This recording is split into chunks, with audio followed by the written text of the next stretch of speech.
folks, welcome into Cleats Up Baseball, but it is a very special edition. We're talking just fantasy baseball, not in your dreams, but real life fantasy baseball here. We're talking about the leagues that we all invest so much time in to make us some money throughout this season. And I'm your host today, Ty B. We got some guy named Steve joining me, and we got TVD down there as well. I got to throw it to you, Stevie. Up in the top of both of our leagues right now. I think all three of us are in the top half of all three of or in both of Yeah, the leagues. So, yeah. how you feeling early on, hitting down, but I'm you're doing well? I'm feeling good, Ty. I slightly beat you in one league last week. We're in a battle again this week, so I'm feeling pretty good. And this is the first year, Ty. I know last year we were in different leagues. This is the first year we're in the same leagues competing against each other, so it's going to be a lot of fun. One of the leagues, I'm the defending champion. So I'm hoping to defend my title in that one. And we started a new, little expanded keeper auction draft league this year, which I had a lot of fun with. Give everyone a chance at these young players, these prospects, or these superstars. It wasn't like luck of the draw. What's your draft position? We all had a chance. I love the way that draft went, and I'm just happy we have a baseball season, a full season. I didn't think we'd have it at the start of this year. We're actually getting 162 games. Fantasy baseball season, it's just so much fun, guys. And we got a new guy. We got a new guy joining us this year, tied with Troy. And I'll tell you what, he knows about as much baseball as anyone. Yeah, I mean, if you're going to be rooting for the A's, you have to know your stuff. He's got to be a Moneyball extraordinaire. And speaking of Moneyball extraordinaires, you should have saw me late in that keeper draft on my fourth double IPA. Sniping Matt Brash for pennies on the dollar. But Troy, it's been a weird year so far. Starting off the year in baseball, now we're hearing Chris Bassett even complaining that there's different balls, Oh, yeah. different innings. We're seeing, I think batting averages are down near 230. I think the last checked, down from about 250 or so. Power numbers down across the board. Things are a little funky right now, and I think we're seeing that a lot in these fantasy games, in these matchups where they're really, really close, especially on the offensive side. Yeah, they definitely were. My matchup last week, going into Sunday, I was basically down in every offensive category. And I was just like, I just need a big day. I was down like maybe 3 or 4 runs. I was down 3 homers, I think. And I won a couple of the extra offensive categories that day. I was really surprised because like, there's no freaking way I'm gonna have an offensive day. And boom, I actually did. But my pitching in the keeper league fucking sucks. It does. I waited so long to grab a pitcher. I forget who I bidded on early in the draft, and I didn't get him. So I waited and waited and waited, and then I realized like shit, I don't have any pitchers. So I grabbed Kershaw and Verlander, and then of course Kershaw's first start, he goes up there and threw 7 perfect innings. I'm just Yeah. like, maybe this worked out for me. But then like the back end of my rotation is just terrible, and so I forget who I dropped even. I don't remember who it was. I picked up a couple of relievers, but they've been helping me a little bit. But I'm happy with my lineup, my hitting lineup. I think it's great so far. But we'll see. We'll see. Absolutely, we will definitely see. Like, I think in my matchup last week, I won the one 11-3 or something like that in categories, and like for the batting categories, like batting average was within like .05. I think I'd one more RBI. I lost runs by like one. It's just wild the way things are going right now, just across the league with scoring down. But then tonight, looking at some of the scores as we record this on Wednesday, we've been seeing a lot of high numbers today, and Yesterday, too. yeah, I don't want Yesterday, to. I don't even want to get into this ball debate right now. We're just going to get into who we can pick up and add to our rosters right now to bolster them. It doesn't matter if you had a bad draft or you got some injuries, because there's a fair amount of guys on the IL right now. I know I've had 3, 4 guys on both of my teams, I think, hit the IL. Looks like most of the guys have been having short stints. At least are projecting towards that way. Guys like Teoscar Hernandez looks like he's going to be back pretty soon. Tyler Stevenson, another guy, just looks like he'll be out short term. But we're looking at some of these names here to add, and I'll get it started here with a bat and the lowest percentage of the names that we had for this week, and that's Jonah Heim at catcher. I think he was rated as the fifth catcher in our categories league overall right now. And what I like about him, still just 26 years old. Didn't make my buddy's travel team at 12 years old, so that means I was better than him because that was like a rival team. We always went head to head with him. Like, so I was better than him at one point. Now he is way, way, way better than me. Hit a grand slam off Shohei Ohtani earlier this season, and he is pushing Mitch Garver for that number one catching position there in Texas, and he gets that benefit there of having the DH position. Whether if you want to put him there or you could toss him at first base for a day, or the same thing with Mitch Garver. Looks like Mitch Garver will probably get more of those days, with Jonah Heim showing his arm behind the plate too. So he's really earning more and more starts. And if you can get a catcher who's going to be in the lineup, 5 to 6 out of 7 days a week, that's what you're looking for. And he could be playing himself into that role right now in a park down in Texas, where he seems to be doing some damage right now, Stevie. Yeah, and I think you made a very good point. He's has the edge defensively over Mitch Garver, and Mitch Garver really, the reason he was on this Texas Rangers lineup as starting catcher was his bat. Yeah. I think he had 30 home runs before with the Twins a couple years ago, but Mitch Garver has been ice cold to start this year, and there's really no loyalty for the Rangers to keep Mitch Garver as the everyday catcher if Jonah Heim is just outperforming him. It's a spot where you could get a catcher, and I say this every time. This is my big strategy going into drafts. Don't take a catcher early. I hate people who take the catcher, try to get JT Realmuto, because Realmuto's fine, but he's not going to be on the top of the player raters. And then everyone panics like, oh, I don't have a catcher yet. It's round 8. I got to fill out my lineup.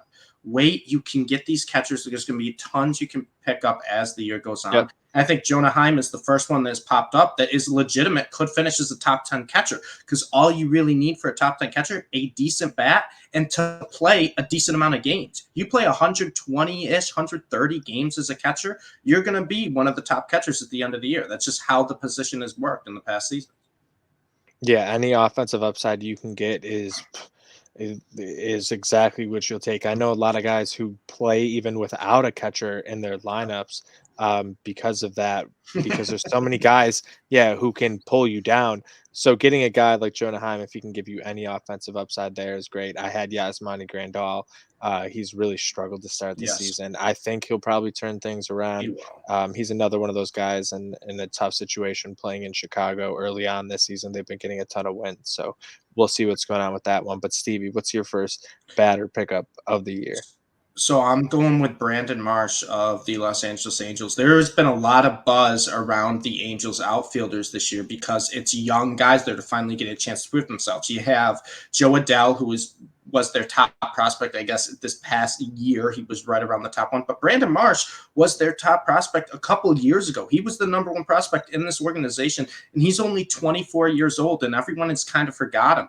But the big thing for me this year is I wanted to see consistent playing time. I wanted to see it. I was going to believe it when I saw it with these Angels players, right?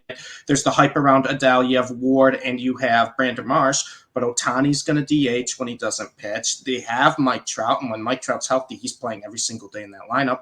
So you're like, who's going to get the at-bats? And we've seen right now they've done a good job of rotating them, but Brandon Marsh is getting a lot of the work, and he's playing in the majority of the games. And that was something that was a big concern for me coming into the year because I love Marsh's potential. Right now, he's only owned in 26% of ESPN leagues. He's batting .308 with 2 home runs, 14 RBIs, 7 runs scored, and 1 stolen base. And what's nice about that stolen base, he's had 3 attempts. Yeah, he's been caught twice. You can kind of look at it as from a pessimistic point of always been caught twice. But at least he's running. That's 3 attempts already for a young player. We love to see that. But the big thing for me, and I said this all last year, Ty, I want to see these batters mature. When you see young hitters, you want to see them mature with their, approach at the plate. We know they have the power. We know they have the speed potential. But I want to see them mature, and that's what he's done. His strikeout rate has gone from 35 to 20%. He's lowered it by 15%. That is incredible. And his walk rate has increased from 7% last year to 10% this year. Well, well above the MLB average. And not only that, he's got a 52% hard hit rate, which is an elite hard hit rate. I think he has tons of potential, and he's in a good lineup with a lot of good bats around him. I think now's the time you want to get Brandon Marsh before you miss the boat on him, because he was a top prospect. He had a ton of potential just a few years back. People are going to notice that, and if he keeps playing this well, I could see him have like a 280 average, 25, 30 home run season. Yeah, see, this is where I'm just real conflicted with that Angels outfield, because between Marsh, Mike Trout, Taylor Ward, Joe Adele potentially, Yep. and obviously Ohtani at times, and you have the DH spot, TVD. Do you think there's enough time for all these guys to get that? Because we're seeing Taylor Ward right now in the leadoff spot the Playing past great. few days, just hit a leadoff double. I don't know if you guys saw that. 2-2 already in that one after the first, but who would have thunk it? Ohtani giving up runs again. Yeah, Ohtani gave up a 2-run dinger to Jose Ramirez. I mean, that Angels outfield, there's a lot, and there's only 3 positions. And you got 5 players trying to go for it. I mean, it's tough to say. I mean, they're all really good players. They're all mostly young players too. I don't know. Joe Madden's got a lot on his dish there to give out. So I don't know. It's a tough situation for him, but I mean, you got 2 superstars with Ohtani and Trout, and I mean, they kind of take the focus off it. So maybe it's a little better for Joe Madden there. He doesn't have all the pressure of that. So, but yeah. I do want to say Joe Madden did say before the season started that he's going to try his best to get Marsh, Adele, and Ward all 450 to 500 plate appearances this season. So that regardless, they are going to try to work all these guys in. And what's nice too is now you have the DH. Ohtani's going to be at the DH most times, but when Ohtani pitches, that kind of frees up another spot there too. And I know Adele didn't start tonight, but we could see going forward, instead of kind of that platoon split with Adele and Marsh, they could both be in the lineup on days Ohtani pitches. And it also benefits batters here a little bit more now that pitchers have to face at least 3 guys. So you can match your batters a little bit more to the pitcher, especially when you have the versatility. I noticed the Blue Jays have been doing that a little bit. We saw that last night in that comeback a bit. But TVD, you're going across the bay for your batter. Not an A's guy, but you're still staying out west. Oh, yeah. Yeah, I mean, it's Jock Peterson, and the guy's just been absolutely raking. He's probably a little more popular. I didn't check his availability. Yeah, he was 35% the other day, but I'd assume, I think literally after we put out that graphic, what did he hit? Another 1 or 2 home runs? Yeah, he hit another one as soon as you put it out. Yeah. So, I mean, I don't even I'll check right now, actually. Oh, Jesus, he's at 61% now. Yeah, he's popping off. Yeah. So, obviously, that's why you got to follow us. Over on Twitter at Cleats Up Pod, over on Instagram at Cleats Up Baseball. Yeah, after we tweeted that, he had another home run, 2 RBI game. Yeah, it's the TVD spike. So he's at 6 home runs on the year now, 10 RBIs. I mean, he's batting .347. I mean, it's early in the year, but I mean, we've seen Jock, have pretty good seasons, hitting the long ball too. I mean, there's not much to say. I mean, he's been playing freaking amazing. But like I said, he's getting more popular now. So, and you throw it in the zone, it's going out. And I think with Jock Peterson too, we've seen a large enough sample size from him in previous years where he's a streaky hitter. When he's hot, you want to ride it. And I want to stress this too. Some of the guys we bring up as pickups are not going to be guys you keep on your roster the whole time. Part of success in fantasy baseball is knowing when to hold on to guys, when to cut ties. And right now, Jock Peterson's a guy, when he's hot, you pick him up and you just ride him until the wheels fall off, because that's the type of hitter he is. He's going to have a month where he just bats over 300 with 10 home runs, and then he'll have a month where he bats 150. You just want to get him on the right months, because he's a streaky hitter. And part of fantasy baseball is just streaming guys when they're playing well. Exactly. Like, if you went out and you drafted Eddie Rosario, he's going to be a leadoff hitter for the Atlanta Braves. Well, he's out there hitting like .086 right now.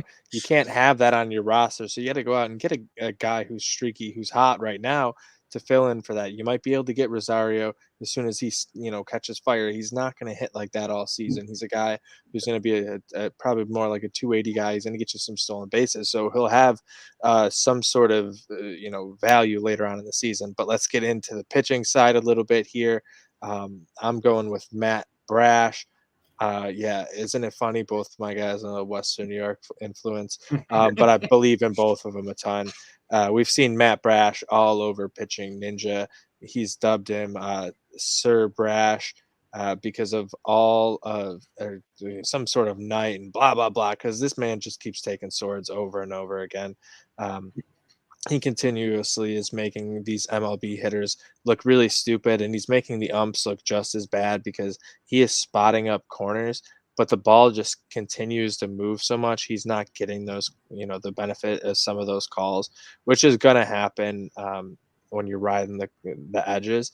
But he's been getting ahead in counts and just really not getting the help right on the outsides where some of these veteran pitchers will get those calls, but you'll see it. He hasn't been getting hit too hard. He did give up a home run in the game to Luis Robert, but that ball barely got out even in that one. Um, his slider is just so deceptive, a knuckle curve, and just a 97, 98 mile per hour fastball with tail that can move almost up to 20 inches for a fucking four-seam fastball. The stupidest stuff I've ever seen. Just go look him up on Pitching Ninja. Adam, especially if you're in a keeper league. I went out there. I got him in our auction draft. Was able to hold him for about $8. Someone bid me up a little bit, but I had to pay just because the upside is completely there. He's a guy that was drafted late by the Padres, a throw in a trade to the Mariners. Played just through single A and double A last season, put up incredible numbers. They called him up to the majors right before the end of the season, didn't get an appearance, but it showed how much they believed in him, earned a spot in the rotation right away. And he's hasn't given up, I don't think, more than 3 earned runs in a start yet. So loving what I'm seeing from him so far and very excited to see what we're going to see out of him the rest of the season once the Mariners can start putting up some more runs. Yeah, you kind of set up perfectly, Ty. The only thing I'm going to add is one of my first baseball bets this year where you were like, you got to take Brash's over strikeout prop his first start. And against the White Sox, he does have absolutely nasty pitches. And I'm going with a guy as my pickup, another young pitcher, kind of overlooked. Not a late bloomer, but still overlooked a little bit, and that's going to be Josiah Gray, the Washington Nationals. He was one of the big pieces in that Scherzer Trey Turner deal with the Dodgers coming back to Washington. And he's a really, really good pitcher with a really, really high ceiling. And like a lot of young pitchers do, they struggle in their first taste of major league pitching. And he struggled last year. But he's showing signs right now of improvement. He's had 4 starts this year. He's 2-2 on the year. He does have a 4 ERA and a 1.45 WHIP, which is not a good WHIP, but his FIP is 3.88 on the ERA. That's saying, all right, he's pitching better than what the results are showing. And that's a big thing for me. He's only owned in 35.8% of ESPN leagues right now, and he's going to be a regular in that Nationals rotation. They don't really have a reason to replace him. They're going to want to see what they can get out of their young players. So he's going to start for the majority of the year. Maybe his innings get limited at the very end, but I would pick him up right now, and you wouldn't have to worry about something like that. He's only allowed 19 hits in 20 innings, and he's got 28 strikeouts in those 20 innings, and that's the big thing for me. Once I see a pitcher being able to miss bats, being able to increase their strikeout rate, that's when it's like, okay, they got the nasty stuff. Now it's just putting all the basics together, maybe getting a little bit better command, not throwing so many balls. And Josiah Gray with 28 strikeouts in 20 innings, that's a great sign. And he's getting unlucky this year. Like I said, his ERA higher than his FIP. Part of it, his opponent, BABIP, is 3.72. A 3.72 average of just guys hitting the ball in play. His only outs essentially are being the strikeouts right now. And he's got a K rate of 32.9%. The MLB average is 23%. That is very, very good. And we look at what he did in the minors, guys. This isn't like, oh, he's popped out of nowhere. He's been a highly touted prospect in the minors. He never had a whip over 1. He never had an ERA over 3. He was striking out guys like crazy in the minors, and he's got some nasty pitches. He's got a pretty high-end fastball, and his curveball is deadly, and it's got a lot of movement this year. He's got a slider as well, but he's got the good breaking ball pitches. He's getting the swing and misses. It's just a matter of time to get a little bit more of the basics down, but you don't want to miss the boat on this guy. I'd pick him up right now. I think he has so much potential, and he's just going to log innings for this Nationals team. Especially in keeper format, dynasty formats. Troy, you got the hat on. Just start talking about the A's. God damn it! Well, I mean, it's your time. It's your time to shine. They're still winning 1-0. But it's my pitcher is Paul Blackburn. He's actually pitching right now against the Giants. I think it's an inning. Yeah, what inning is it? Yeah, there's 2 outs at the top of the second. He's only allowed 1 hit so far. I mean, it's still early in the game, but I mean, he's been pitching pretty good. He's only lasted 5 innings in each of his first 3 starts, but the A's are 3-0 when he plays, and he has a 2-0 record. I think he didn't get the decision against Blue Jays when he faced them, but I mean, he just had started out the season at Tampa Bay. He had 7 strikeouts that game. His strikeouts have gone down, but I mean, it's what we were talking about earlier. You got to find people that are kind of streaky in fantasy baseball. He's probably not someone that you're going to have on your rotation. Maybe July, or definitely probably by September he might be back on the free agency. But right now he's been pitching amazing. He has a WHIP of 0.8.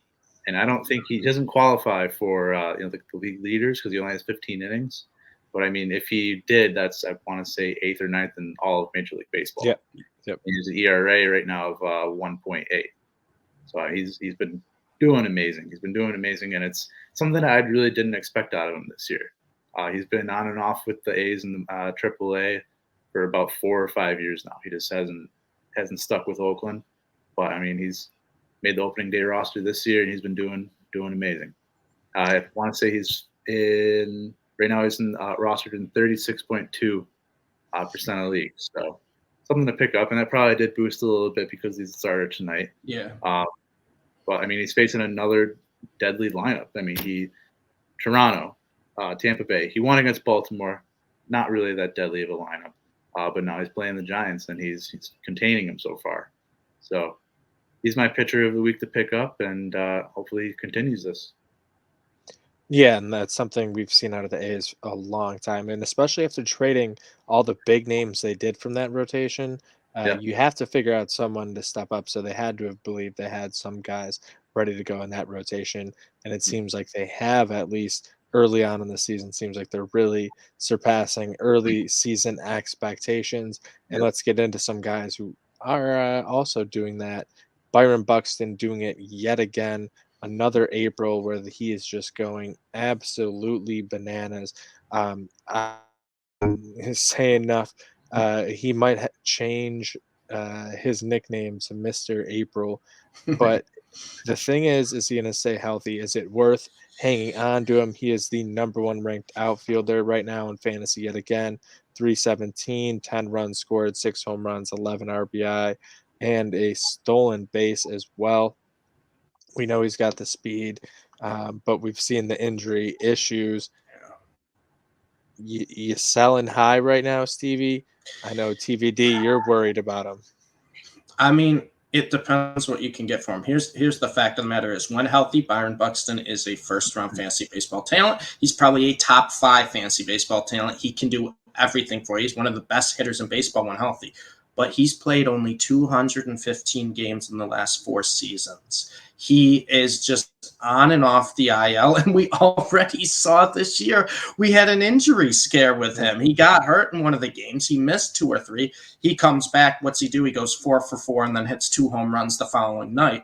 So with Byron Buxton, it's a roller coaster. For me, it's all dependent on what you can get for him. If someone's willing to pay for a healthy Byron Buxton, meaning they'll give you, I would even go as like a top 3 round talent, like a 3rd round player for Buxton, I may have to take that because let's face it, Byron Buxton, the reason he wasn't drafted in the first couple rounds in drafts this year was because of the injury concern. We've already seen him get hurt. Granted, it wasn't a big injury, but guys, this guy's made out of glass, and I don't care how good he is. When he plays, he's fantastic.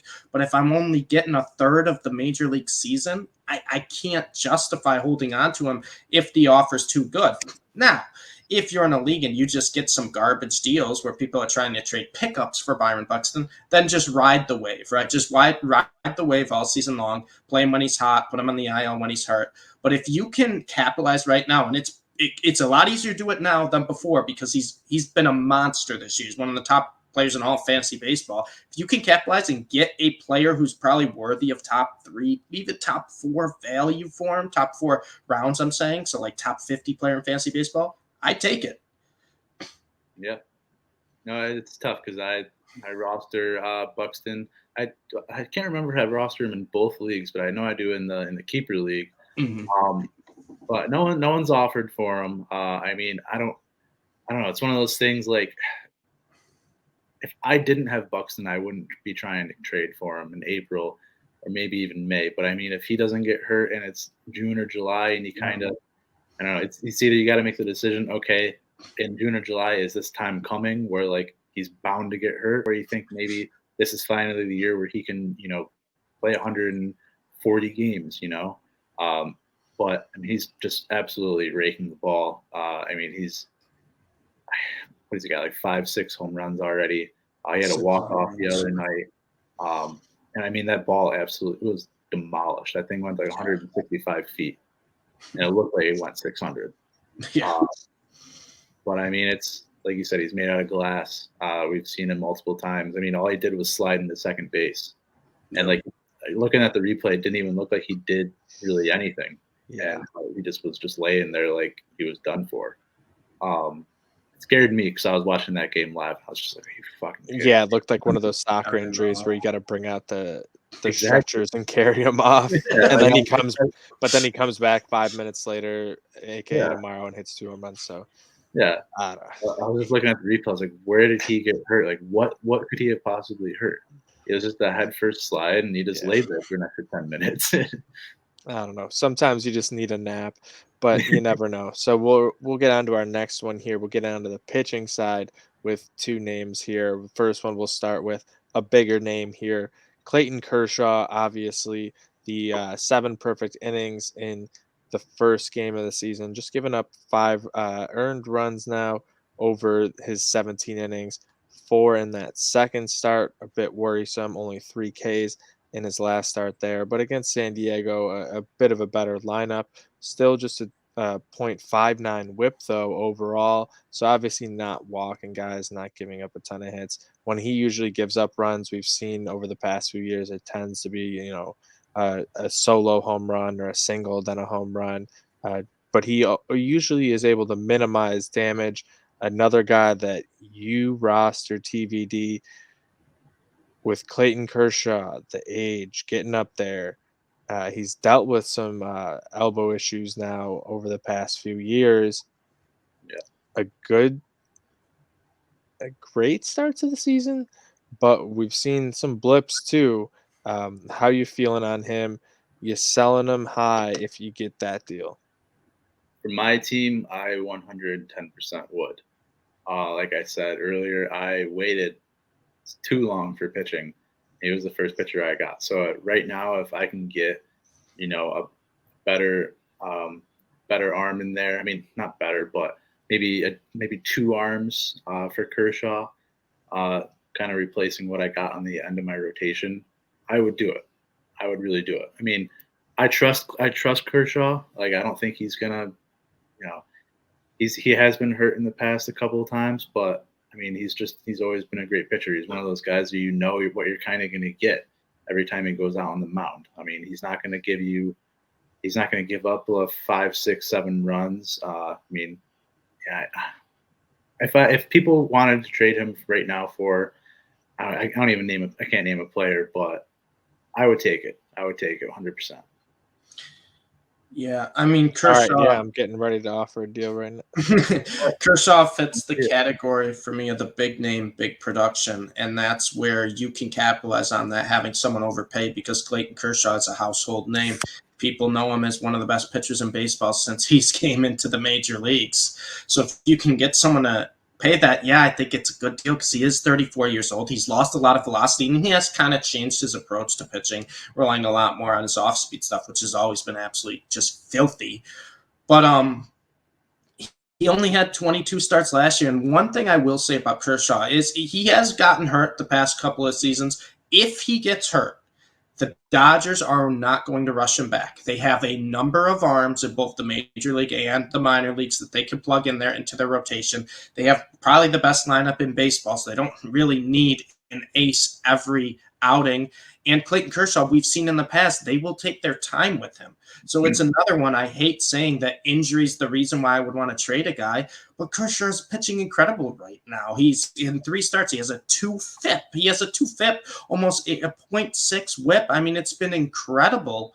But it's another thing where I think someone could overpay for him because he's that household name, because his production's been great. And the injury concern scares me because with these older pitchers, it's just a matter of time before they get hurt year to year. I don't think we're going to see a full season out of Kershaw ever again. And even though he's pitching great, he's definitely going to have his stints on the IL. He may have a start skipped here or there just to, monitor his innings or maybe make sure he's healthy for the postseason.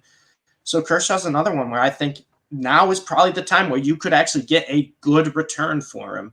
And he was a guy who wasn't drafted too high in many leagues this year.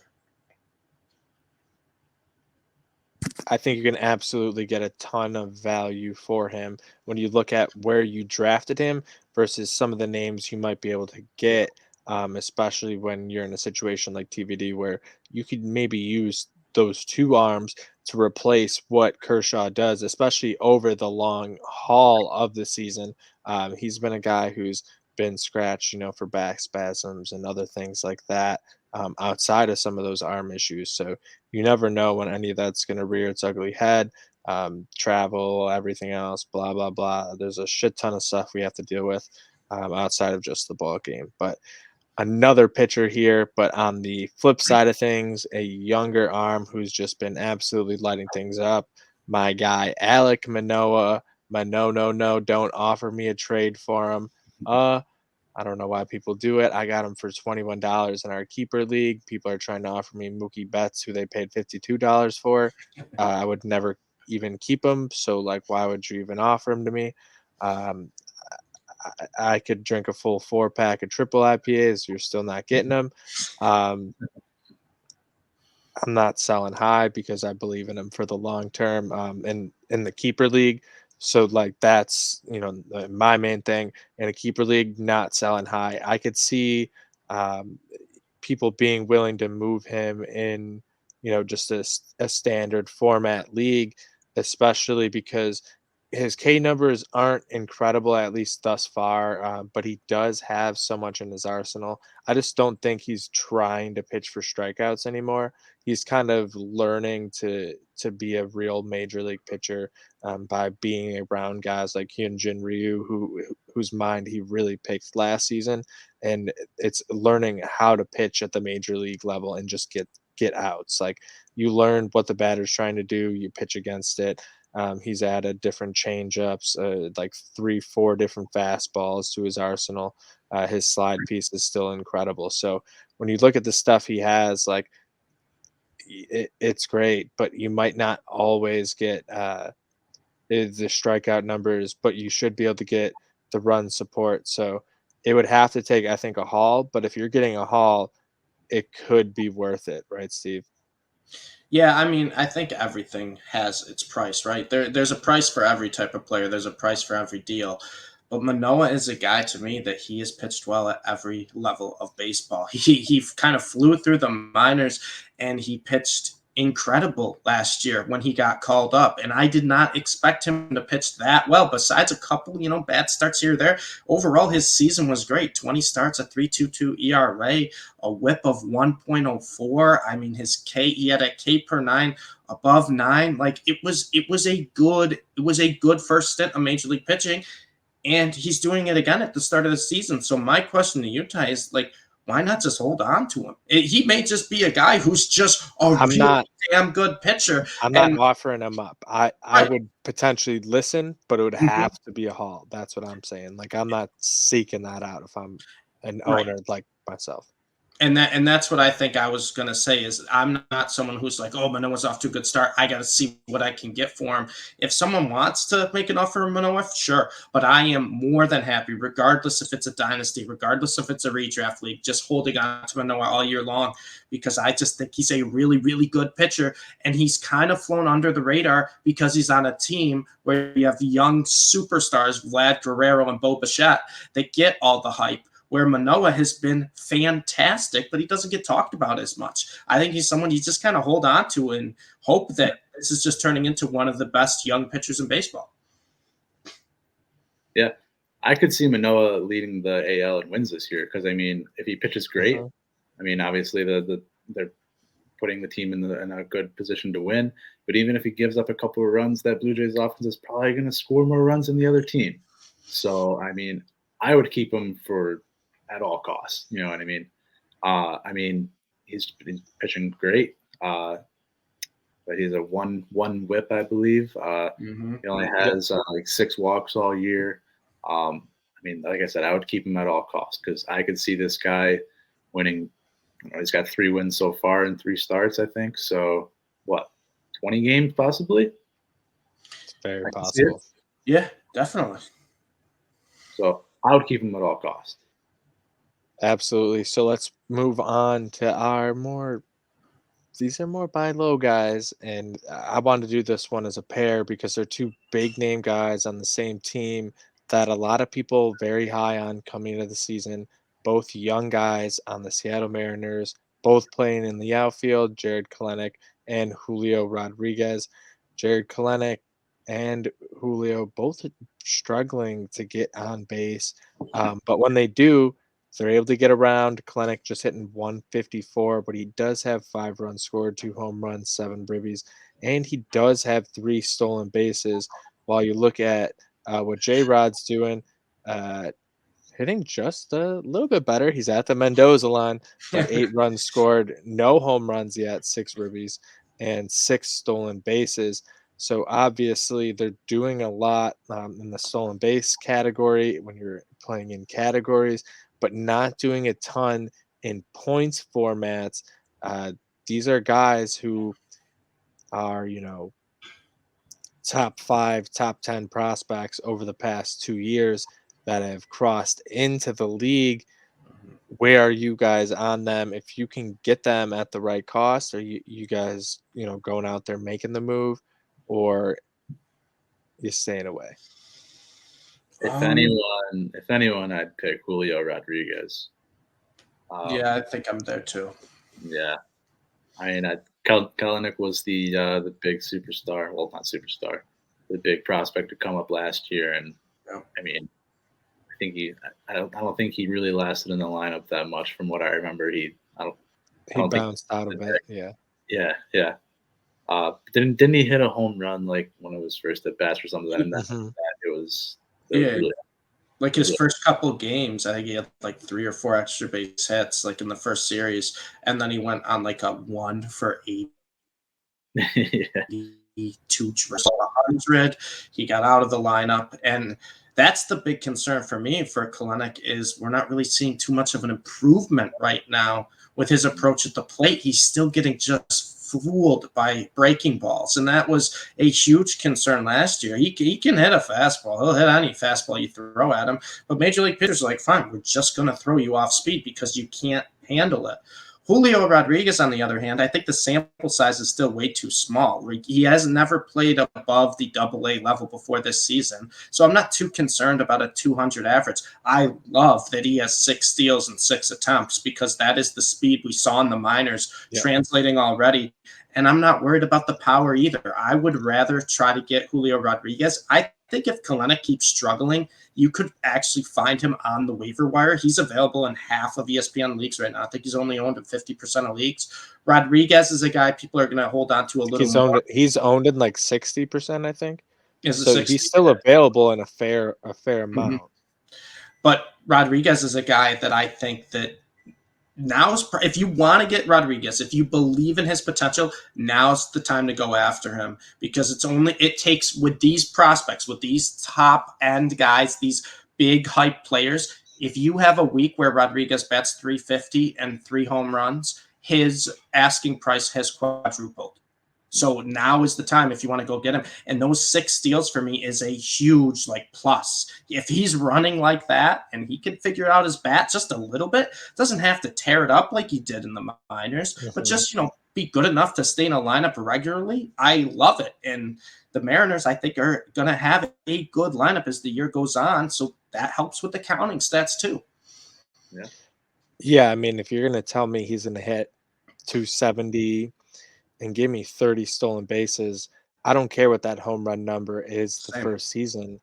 Mm. I think his power will figure things out. So especially if Yes. you're in a keeper league, now is probably the best time to buy on him, especially if you're in a points type of league, where stolen bases, yeah, getting you some points, but him not getting on base is hurting more.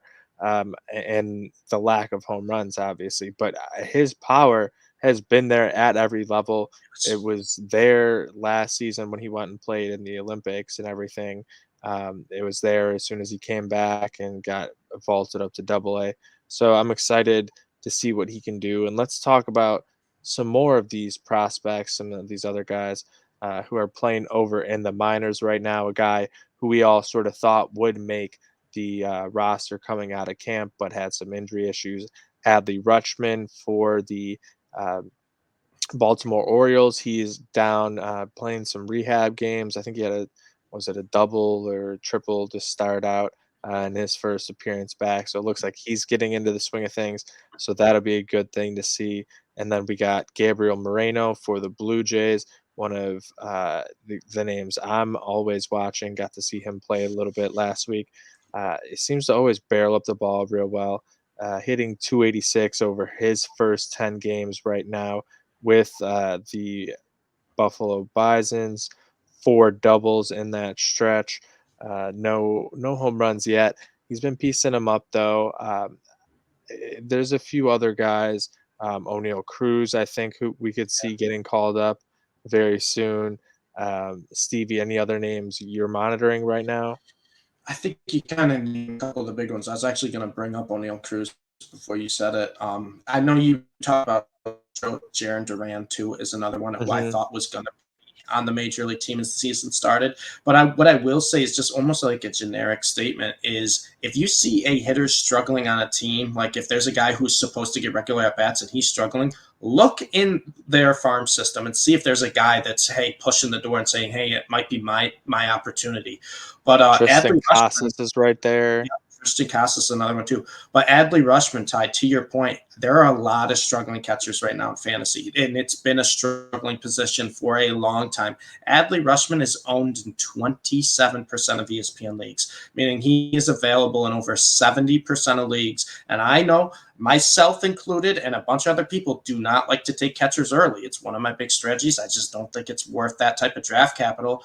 He's a great guy if he gets regular at bats with the Orioles. Now, I don't know if they're going to rush him, but he's someone to just keep an eye on to see, like, hey, when is a potential call up? Mhm. That's someone you can just plug in, and he's probably better than a lot of the other options out there right now for catcher, because catcher has been the weakest position in fantasy for the past 5-ish years at least.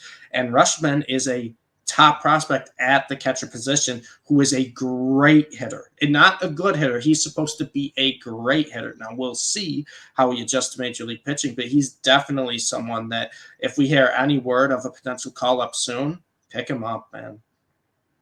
Absolutely, and we saw Bryson Stott struggle a bit to start the Mhm. season. He was hitting about 130, something like Yeah. that. He got sent down, so that'll be something to monitor. Even with Bohm effing the Philly fans, he ended up keeping that spot for now. Yeah. So that's an interesting one. Um, Anything for you, TVD, you're looking at right now? Because I know with the A's, one guy I've been watching a lot of right now is Shea Langoliers, who's been absolutely mashing the ball. Another catcher, but Yeah. with Sean Murphy hitting so well, I don't know. We'll see. Yeah. Yeah, we'll see. I mean, if anything, I don't know, they might bring him up for a little bit just for him to get some action. I could totally see that. But going back to Rushman, I mean, he's on the Orioles. There's probably going to be a good chance we will see him. I mean, pretty soon, in my opinion. I mean, um, but he is a great hitter. I've never seen him in person or anything, but from what I see and what I read, he's a pretty great hitter, and I would be excited if I'm an Orioles fan to see him come up. And that's unfortunately going to be me with the A's for the next like 3 or 4 years. We just got to see what's in the minor league system right now. Yeah, I mean that's the one thing. Like you've had so many trades right now with the A's, so you have to have retooled. Christian Pache hasn't had the best offensive numbers, but he seems like he actually cares and wants to play there, and in Oakland, not Vegas necessarily. So we'll see. What happens with that. Plus, we're hearing even the expansion is on the table very soon. Not just in your fantasy leagues. You're not just adding owners there. We could be adding teams, adding more and more players to be picking from. So we're just going to be having to monitor that. We're going to have to monitor the balls, everything else that the MLB's got going on. This potential pitch clock. It's going to make for a hell of a fun time being a fantasy manager over the next decade or so. So make sure you guys continue to follow us over at Cleats Up Pod on Twitter, Cleats Up Baseball on Instagram. Make sure you guys hit the thumbs up button below if you're watching over on YouTube. Make sure you guys subscribe on YouTube. Gonna have a ton of content for you guys over here. If you're listening, make sure give us like 5 stars, something like that, because Stevie, he comes out here bringing some of his best knowledge, and we got TVD out here on his debut, bringing it for the A's. And repping his squad, not giving out too much, even though I'm about to go undermine him and make some trades and take all this information from him that he gave out tonight. Thank God. But that'll wrap it up here for us. So make sure you guys, like I said, follow us everywhere. Good night.